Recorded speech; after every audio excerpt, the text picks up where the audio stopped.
O Senhor esteja convosco. Proclamação do Evangelho de Jesus Cristo segundo Mateus.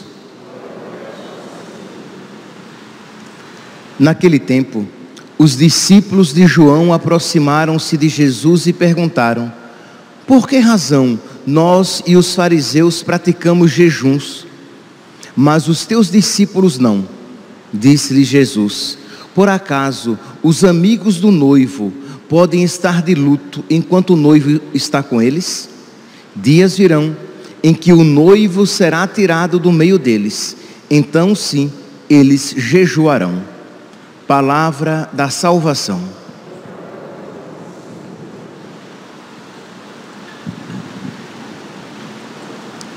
Caríssimos irmãos e irmãs, estamos no nosso tempo da Quaresma e hoje, sexta-feira, dia de abstinência de carne. Como toda sexta-feira,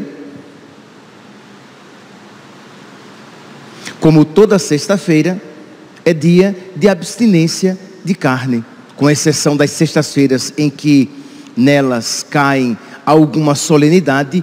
Toda sexta-feira do ano é dia de abstinência de carne. Mas nós estamos não apenas numa sexta-feira, mas numa sexta-feira da Quaresma. Então é algo ainda mais intenso. Somos chamados a viver essa abstinência interiormente, não apenas nos abster de carne, mas viver esta abstinência externa, isto é, os cristãos católicos externamente, exteriormente vão se penitenciar, vão se abster de carne, mas vivê-la interiormente. Nós estamos batendo nessa tecla desde o início da Quaresma, isto é, que nós precisamos viver no nosso coração, na nossa alma, o que nós publicamente estamos vivendo. Na oração coleta da missa de hoje, nós ouvimos isso. Nós pedimos a Deus a graça de viver interiormente as práticas externas da Quaresma. E quais são as práticas externas da Quaresma? Oração, penitência e caridade.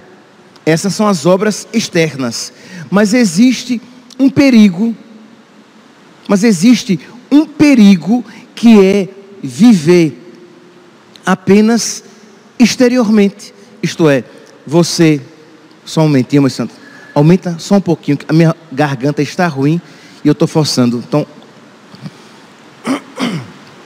a nossa tendência é o quê? É de viver a penitência pela penitência. Nós estamos falando isso já e vale a pena repetir, insistir, para que nós aprendamos a fazer penitência. Porque senão você diz assim: durante o tempo da Quaresma, eu farei jejum de açúcar, café, e vou dormir no chão, tomar banho na água fria, rezar de joelhos no caroço de milho. E até parece que é algo maravilhoso, mas em si, se a penitência consistir apenas nisso, de nada vale. Mas padre, então o que é que tem que ter conjuntamente para que a penitência seja agradável a Deus? Tem que estar ao mesmo tempo em que você pratica a penitência, você ao mesmo tempo luta contra os seus pecados. E não só, você faz aquelas penitências para que você tenha força de lutar contra os seus pecados. Aí sim, a penitência é agradável a Deus, Porque percebe, você está se abstendo de algo para que você tenha forças de se abster do pecado.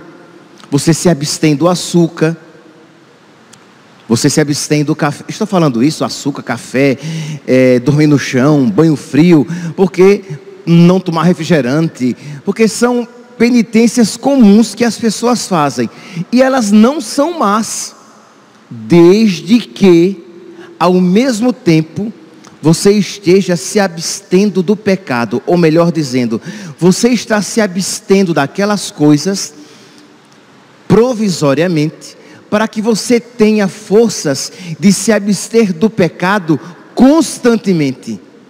Então você exercita a sua vontade, você exercita a sua capacidade de renunciar, porque para você é mais agradável um banho morno, um banho quentinho, a um banho frio. Aí você se impõe esta situação de desconforto, para que a sua vontade esteja firme e forte, para você se impor uma situação de desconforto, de renúncia do pecado, porque normalmente o pecado vem com uma promessa momentânea de prazer. Então você que já se exercitou em abraçar situações de desprazer, de desconforto, de penitência, você estará mais preparado, a sua natureza humana estará mais preparada para acolher a graça que venha em seu auxílio para você renunciar o pecado. Então, como diz a oração coleta da missa de hoje, essa que o padre disse quando rezou, oremos, aí veio a oração. Pois bem, você depois em casa, você pode rezar essa oração novamente, rezar com seu coração, quando a igreja, nossa mãe, pede para todos nós a graça de vivermos interiormente as práticas exteriores. São João Crisóstomo, ele diz isso com uma frase bem forte. Ele diz assim: de que adianta não comer carne se você devora o seu irmão? Então na sexta-feira você não come carne, isto é uma prática exterior, mas você devora o seu irmão com a sua injustiça, você devora o seu irmão com os seus juízos maldosos, você devora o seu irmão, você maltrata o seu irmão, você agride o seu irmão com o seu mau humor, com as suas grosserias. E aí São João Crisóstomo diz: de que adianta não comer carne se você devora o seu irmão? Não comer carne, por não comer carne, não santifica ninguém. Entende? Ninguém vai para o céu simplesmente porque não come carne. Mas porque aquele não comer carne significa, representa uma luta contra a sua carne, porque a renúncia daquele prazer significa, representa uma renúncia de um prazer ilusório que o pecado nos traz, aí sim, isso pode santificar você. São Leão Magno, ele tem uma frase que está com o mesmo espírito desta de São João Crisóstomo que eu citei agora. São Leão Magno diz: inutilmente nega ao corpo a comida quem não nega à alma o pecado. Entende? Ninguém vai para o céu simplesmente porque não come. Mas se o seu jejum, o não comer, significa que você está se exercitando na renúncia do pecado, aí sim, aquele jejum é agradável a Deus. Se não é dieta, se não é greve de fome, não é jejum. Mas aquela prática exterior de não comer é uma expressão externa da minha luta contra o pecado. Eu não estou comendo, por quê? Porque a minha natureza, ela está inclinada à comida, eu quero comer, então eu não me dou este prazer da comida, porque eu quero me exercitar para ter forças para não me dar o pecado. Eu não me dou a comida, eu faço penitência, porque eu quero me assemelhar a Jesus, que fez penitência também, que foi tentado também para comer, transforma essas pedras em pães, porque eu também quero dizer não ao diabo e às suas propostas, como Jesus, que para me ensinar, disse não ao diabo e às suas propostas. Então percebe o que significa viver interiormente as práticas externas da quaresma? Porque senão você passa a quaresma fazendo penitência, mas fazendo a penitência por penitência. Você prometeu, você fez o propósito, sei lá, que você iria durante a quaresma, digamos que você venha de carro para a missa, e você prometeu que durante a quaresma você iria acordar mais cedo e viria a pé à igreja.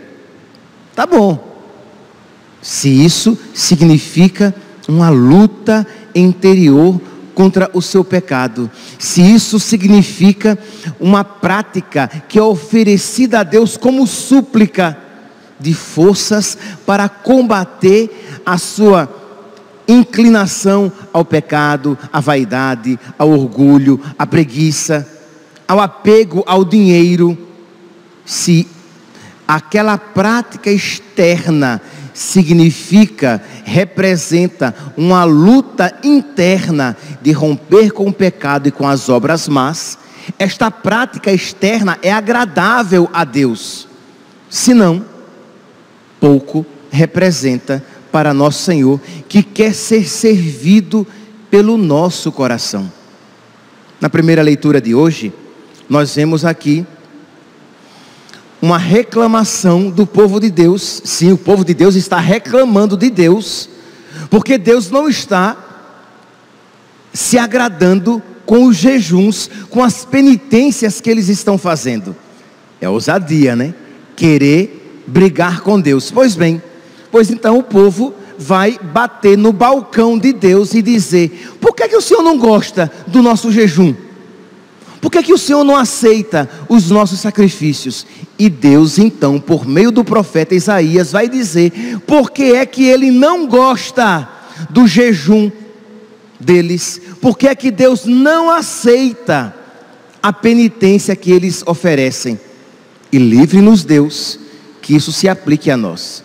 Deus dizendo, por que é que Ele não gosta do nosso jejum? Se é que nós fazemos, né? Por que é que Deus não gosta da nossa penitência? Se é que nós as praticamos. Então, Isaías, capítulo 58, versículo 3. O povo pergunta, por que não te regozijaste? Por que que tu não te alegraste quando nós jejuávamos? E ignoraste quando nós nos humilhávamos? E Deus responde, é porque no dia do vosso jejum, tratais de negócios e oprimis os vossos empregados. É porque no mesmo dia em que jejuais, fazeis litígios, brigas, agressões impiedosas, confusões. Não façais jejum com esse espírito, se quereis que o vosso pedido seja ouvido no céu. Acaso é esse jejum que eu quero? Entende aqui, meus santos? Deus pergunta a cada um de nós, é esse o jejum? Você faz penitência, hoje é dia de abstinência de carne, foi assim que eu comecei a homilia de hoje, e aí você não vai comer carne, mas guardando raiva do seu irmão que não vale muita coisa, tá? Do seu irmão que é pecador miserável, mas nosso Senhor ensinou você a perdoar o seu irmão que não vale muita coisa. Você faz jejum, você faz abstinência de carne hoje, e até faz jejum, mas está com um bico desse tamanho com seu marido, que é ruim, que nem pão sujo e seco. Tá bom, mas é seu marido, e nosso Senhor ensinou você a perdoar, e você não quer perdoar. Você está mal-humorada com ele, ou ao contrário, né? Você, marido, está mal-humorado com ela porque ela é grossa, e você está fazendo jejum, mas alimentando esta raiva e estes sentimentos no coração. Deus pergunta: acaso é esta abstinência de carne que eu quero? Ninguém, repito, ninguém vai para o céu simplesmente porque não come carne, ou ninguém vai para o céu simplesmente porque se impõe um jejum, uma renúncia de comida. Mas nós vamos para o céu se nós nos impomos uma renúncia do pecado, uma renúncia das nossas más inclinações. Se nós pisamos o nosso orgulho, se nós fazemos morrer a mulher velha, o homem velho que existe em nós, aí sim, este é o jejum que agrada a Deus. São Leão Magno, ele vai nos dizer de uma maneira bem interessante. Ele diz assim, que no tempo da quaresma nós somos chamados não apenas a reduzir os alimentos, mas sobretudo, mas principalmente, mas primeiramente, abster-nos do pecado. Nós não devemos simplesmente renunciar, diminuir os alimentos. Podemos e até devemos em alguns dias. Por exemplo, na quarta-feira de cinzas e na sexta-feira santa, nós, com algumas exceções, nós somos chamados a reduzir os alimentos com o jejum. Mas, principalmente durante toda a quaresma, nós somos chamados a nos abster do pecado. Então, meus irmãos, aqui nós vemos então a ligação entre penitência e abandono do pecado, entre penitência e crescimento na virtude. Porque o nosso jejum, as nossas penitências só serão agradáveis a Deus se elas representarem uma luta contra o pecado e um crescimento na virtude. Ficou claro? Compreenderam? Vamos lá então começar a colocar em prática. Como é então que eu luto contra o pecado? Não fique pensando naqueles pecados imensos e terríveis que talvez, segundo a sua concepção, você não os cometa. Mas os pecados, o pecado da preguiça, o pecado da inveja, o pecado da impaciência com as limitações alheias, com os pecados alheios, o pecado da falta do perdão, o pecado do endurecimento do seu coração para com as necessidades do outro. Como é que você quer que a sua prece seja ouvida? Isso repetirá o profeta Isaías e tantos outros profetas. Como é que você quer que a sua oração seja ouvida se você não ouve as súplicas dos seus irmãos? Então, de você se exercitar nessas virtudes para que as suas penitências sejam agradáveis a Deus. E aqui, São Leão Magno, ele cita muito isso. Ele vai apresentar a alma de toda a penitência. Ora, nós vimos aqui que a penitência externa tem que ser acompanhada com a penitência interna, isto é, com o seu abandono do pecado, com o seu abandono das coisas más, para que a sua oração seja atendida a Deus. Deus chega mesmo a dizer aqui, versículo 6, acaso o jejum que eu quero não é outro? Quebrar as cadeias injustas, desligar as amarras do pecado, tornar livre os que estão detidos, repartir o pão com o faminto, acolher em casa os pobres e peregrinos, quando encontrares um nu, cobri-lo, isto é, a caridade. É a alma da penitência que São Leão Magno apresenta e que o profeta Isaías está aqui nos relatando. Isto é, o jejum deve ser acompanhado com a caridade. Diz aqui São Leão Magno: se verdadeiramente amamos a Deus e ao próximo, nenhum obstáculo impedirá nossa boa vontade em fazer o bem. Os nossos jejuns devem sempre estar ligados para que tenha maior proveito com as esmolas. Sob o nome de obras de misericórdia, incluem-se muitas e louváveis ações de bondade. Graças a elas, todos os fiéis podem manifestar igualmente os seus sentimentos, por mais diversos que sejam os seus recursos. Quem pode mais, faz mais caridade. Quem pode menos, faz menos, isto é, menos quantidade de caridade. Mas todos fazem caridade. E esta prática da esmola, esta prática da obra de misericórdia, torna as nossas penitências agradáveis a Deus. Então, nós poderíamos dizer, duas são as condições para que as nossas penitências sejam agradáveis a Deus. Se você quiser gravar, se você quiser resumir a homilia de hoje, para que você ponha em prática na sua vida, duas condições para que as nossas penitências sejam agradáveis. Quais são? Aqui vou dizer apenas por ordem que eu apresentei, não necessariamente por ordem de importância. Primeiro, que juntamente com a nossa penitência exterior, haja uma penitência interior de luta contra o pecado. E que juntamente com a nossa penitência, venha acompanhada a caridade. Aquilo que biblicamente é chamado de esmola. Ora, se essas duas realidades, a luta contra o pecado e a caridade, estiverem presentes com a nossa penitência, ela sempre será agradável a Deus.